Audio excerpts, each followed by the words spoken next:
Hi there, it's Bronwyn White, and thanks for being with me for this session on branding. Now, branding is like personas and customers, absolutely central to everything that you do. And I'm placing this inside the 5-step program because if your branding is not correct and consistent and meaningful, you're going to have a lot of problem in convincing Google that they need to present your product or service when it comes to a customer search. So here we go. Let's go through branding. Today we're going to go through what exactly is branding and why it matters. And branding, I guess, from my perspective is, why should someone choose your experience, product or service instead of others, especially if they're new customers? Now, when often we talk about branding, we automatically think of things like logo, colours and fonts. But there's so much more to branding. There's, the tone of voice. It's the visual branding combined with the language and the logo and where you're advertising and who you're targeting. Lots of things, and every single customer touch point affects your branding. So it's not just a logo, it's so much more. And it's really, really important that you understand that and understand what you stand for, what your product or service stands for. So essentially, if you think about your brand, it provides a mental shortcut through the clutter of all of the choices that a customer might have. So why should they choose you? So your branding is your competitive positioning. So if someone is deciding on who to choose, and they might have a final choice of 3, for example, your branding might just take you over the decision. So the other thing that it does is it's not only just about the customers, but it also builds trust, reputation and authority in search. So when your customers are searching, it helps, but also consistency in your branding and being true to a brand and being a brand that is readily understood builds trust, reputation and authority because it allows for the machine learning algorithms to continuously learn about your brand. So if you're sending different messages out all the time, what happens is that doesn't just confuse us people, humans, it also confuses the algorithms. So that's why this part of it is really, really important. And as we say with customers, if your brand isn't on track and isn't grounded, the system simply will not work. So your mission today, or not today, over the next year, I'm not going to make you do it overnight or in a day. Far from it. It takes a long time, and I mentioned consistency to build a really solid brand you own. So your mission is to think about owning a position in the customer's mind. So they think of you differently from the competition and they think about you differently, especially when it comes to the attributes and the values that they care about. So does your brand affiliate with your customers? That's what we mean by that. So you need to know and ensure that your brand is strong and tight enough so as not to confuse the search engines and so that the customers can find you when they search across the customer path to purchase.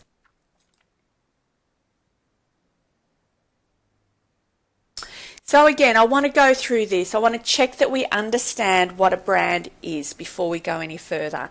It's not a logo. It's not your colours, it's not your font. It's David Ogilvy, an advertising guru from the 1950s. A brand is the intangible sum of a product or service attributes. Its name, its packaging, its price, its history, reputation, and the way it's advertised. A brand is also defined by consumers' impressions of the people who use it as well as their own experiences. So this, in a nutshell, is a fabulous definition of what a brand truly is. So it's your job to create this. Now, you've probably done a lot of the hard work already, but it really helps to cement it, and we'll go through the brand blueprint shortly. So another marketing guru, a more modern one, Seth Godin, talks about a brand as a set of expectations, memories, stories and relationships that taken together and built together account for a consumer's decision to choose one product or service over another. And that's what I mentioned before. You know, if someone's deciding and there's two or three in the mix, in the consideration set, you know, they're going to look at the types of values that you stand for and the strength of the brand as well. How confident are they in your company, your product or your service to choose you over the others?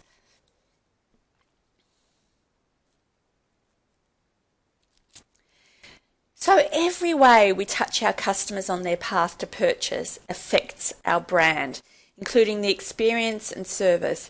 I worked for Qantas for a very long time. I worked in sales and marketing, and I finished there in market research. And, you know, one of the little secrets that came out of there, and one thing that I always remember is that, you know, you can have fabulous product. You can have the biggest seats, factually. You can have, you know, fabulous food in first class, because it's not always fabulous in economy, is it? Not that I travel first class. Everything can be fabulous. But if they have one cranky flight attendant, it will bring the entire service down. If you are with a cranky flight attendant for 12 hours or even 1 hour from Sydney to Melbourne or New York to Boston, you have a tainted experience. Now, what we found is that a cranky experience or any sort of poor service experience meant that the ratings on the food, on the chairs, on the check-in were rated lower, even if it was the same as every other time. So if you have one customer touch point that is bad, people are going to think ill of every other touch point or every other product or service interaction that they have with your product or service. So it's really, really important to get that service right. Service is your brand. Let your staff know. Consistency in words, the tone of voice, the types of photos you're going to use, the types of videos, your visual identity. Now that means your logo, your colours, your shapes. All of these things form together to represent a brand. They are assets of the brand. They are not the brand, but each one in some part contributes to the entire overall brand. So again, being consistent in all of this stuff means that you can create a really strong brand. So a little bit more depth. Successful brands have consistency. I know I'm banging on about consistency, but I see lack of consistency fail many brands, products and services. So consistency, you know, between all of the levels of meaning, such as the functional benefits, which we'll go through a little bit later on, the social signals, you know, so make sure that you're consistent in the types of messages that you're sending through social media. And also over time, it's really important. This stuff doesn't happen overnight. It happens over sort of years. But what's most important, that all of these individual elements work together, which improves the efficiency of your efforts. Think about it as bottling the brand. Oh, hang on. I think I lost one. So let's have a look at the brand blueprint. Now, I came up with the brand blueprint. It's really hard to say. After working in many marketing departments, Qantas being one of them, I've worked with many brands, international brands, right down to small business brands, to council brands, a whole heap of brands. So what I did is I developed my own brand blueprint.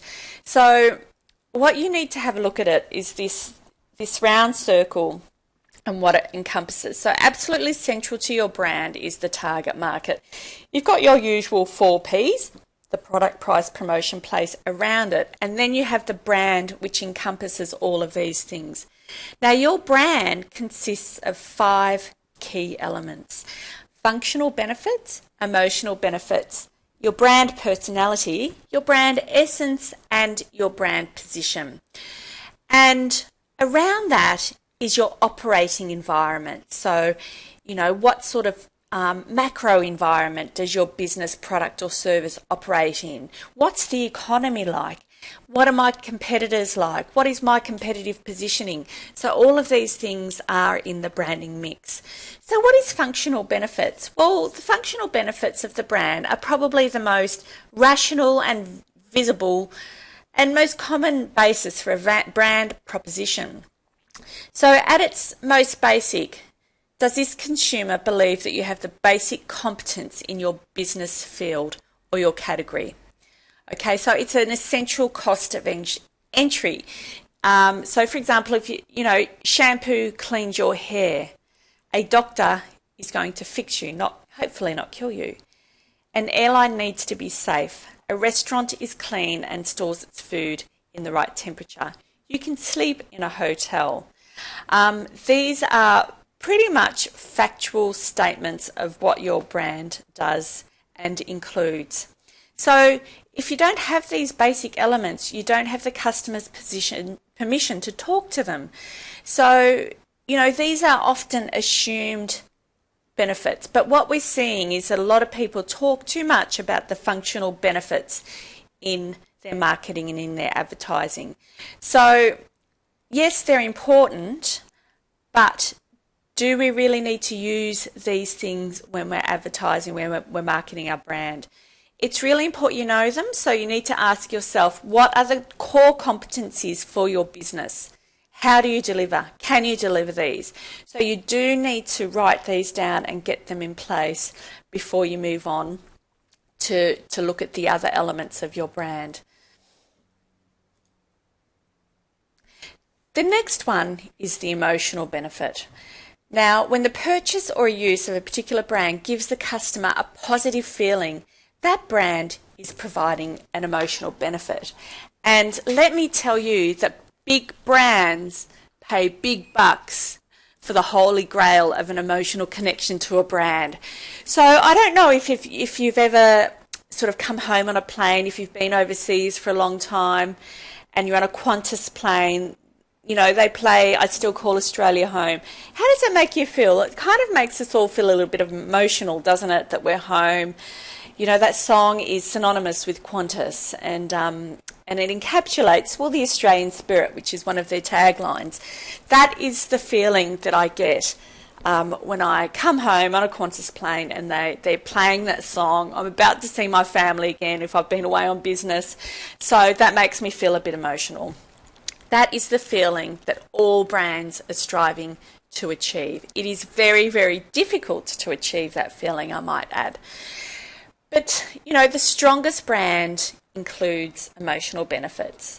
So you really need to think about the tangible emotional benefits. The emotional benefits when you're talking about the brand. So the key tools available to do this include storytelling. Storytelling really does allow you to get to the emotional connection that you're looking for through the customer path to purchase. The other thing that's really important in emotional benefits is visuals. So, we look at animals, parents with children, grandparents with children, all those things that kind of make us feel something that when we see an ad or when we read something or we're looking at an image.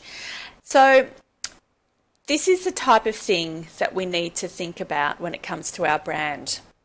So this isn't the time that you talk about deals, discounts and special. It's the time to talk about how you are going to make people feel when they purchase your product or service or as a result of interacting with your brand.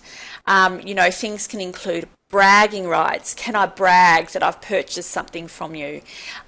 Do I feel if I've just sent an urgent printing job, am I confident that it's going to get done properly with minimal mistakes? Those sorts of things, how is it going to make me feel? Am I confident the job's going to get done with minimal fuss? The brand personality. Now, this is a fun one. So the brand personality can truly help differentiate you from your competitors, just as it does other people. So our Our own personalities define who we are as people, and this is what happens with your brand, your product or service as well. So I want you to think about your product or service from the perspective of human characteristics. Are you friendly? Are you knowledgeable? Are you passionate about cultures? Are you inquisitive, adventurous? So you can also include things that include gender, age, social class, for example. Now, I'm using airlines because that's actually something that we're all really familiar with. So Qantas, for example, is a mature, serious, safe, conservative, and very patriotic. Virgin Australia, for example, is fresh, fun, young, spontaneous, and a little bit rebellious. So you can see, you can build the picture. So now you need to think about what your brand personality represents and perhaps how that compares to your competitors. So creating a brand personality will really help you guide you in your communication efforts. It will help you choose your imagery, the tone of voice, whether you can be, allow yourself to be a little bit fun in your marketing or whether you have to be ultra serious. So it's good to have a mix of both. It helps keep your communication messages on target and consistent. So the last question there, so if your brand was a person, what sort of a person would this be? What I want you to do now is just brainstorm it on one page of A4. What personality would your brand have? It's fun to do. Okay, the next one, the brand essence. These are the core values that define a brand, and these are the things that remain constant over time, even though the executional characteristics of the packaging, advertising and other marketing may change. It's what you stand for. It's why you started your business. It's what you believe in. These things are solid, and these are the things that your customers may or may not affiliate with you.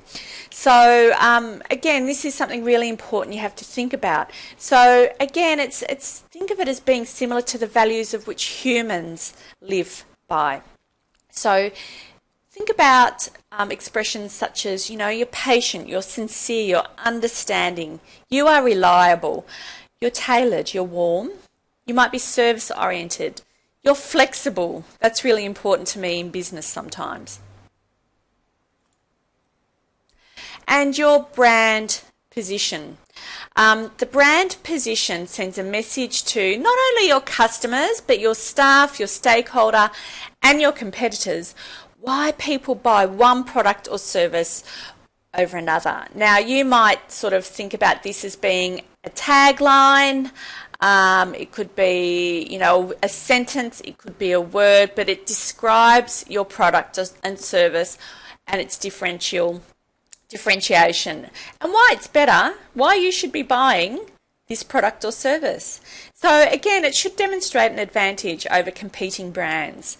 So again, some of the strap lines that we're familiar with, the tagline, strap line, brand position, whatever you want to call it, 100% pure New Zealand. Nike is Just Do It. Wear for Dogs pedigree. And L'Oreal, because you're worth it. These are really good brand positions. These are the types of things, the types of, statements or sentences that really help position your brand and cement your brand in terms of everybody that you're dealing with, staff, customers, stakeholders. So what you need to do now is create your own brand blueprint. So if you have a team of people, it's really helpful to do that with. If you're your own business, do it yourself, do it with friends, or sometimes I do it with my husband. He is an amazing creative public servant, believe it or not. So, if you need to work on your own, that's fine, but set some time aside. I would say, at least a couple of hours to go through some of these things because they really cement what you're all about. I would suggest too is going through your customer feedback. Now, you're probably going to say, I don't have any. Well, you do. Have you been rated on Facebook, on TripAdvisor, on Yelp, on Google My Business, what are some of the consistent words that people are saying about your business? Is it service? Is it fun? Is it reliable? What are some of the things, the common themes that keep coming over and over and over? I want you to go and read every single one of your reviews and find out what are the common factors, what are people commonly saying about your business, because this encapsulates your brand. So, and if you don't have any of this stuff, just simply ask your customers why they go with you, why they book with you, why they buy your products or services. You know, this is the very simplest form of market research. You know, we work a lot in the travel space. What makes your beautiful beach different to the 11,000 other beautiful beaches in Australia? So I guess that's it on a grand scale, but every single destination thinks that their beach is the best. Now, really, we've got some beautiful beaches everywhere. What makes yours so special? So if you're working with creative agencies, if you have a marketer, if you have an SEO agency, a marketing agency, or just, you know, everyone says, I've got someone who does my social media. Give them this. This is so important. If you are outsourcing any part of your marketing, they must know this stuff back to front and inside and out. Because if you have, for example, someone doing your social media or someone doing your, you know, any form of marketing, and they're just going off on their own doing things without knowing your tone of voice, knowing what you stand for, knowing your values, and knowing why your customers love you, you could seriously damage your brand and your online presence. So it's really, really important to go through this process and let everyone know about it that you're working with. Okay, so that's it. It's a big process. You're going to need some headspace.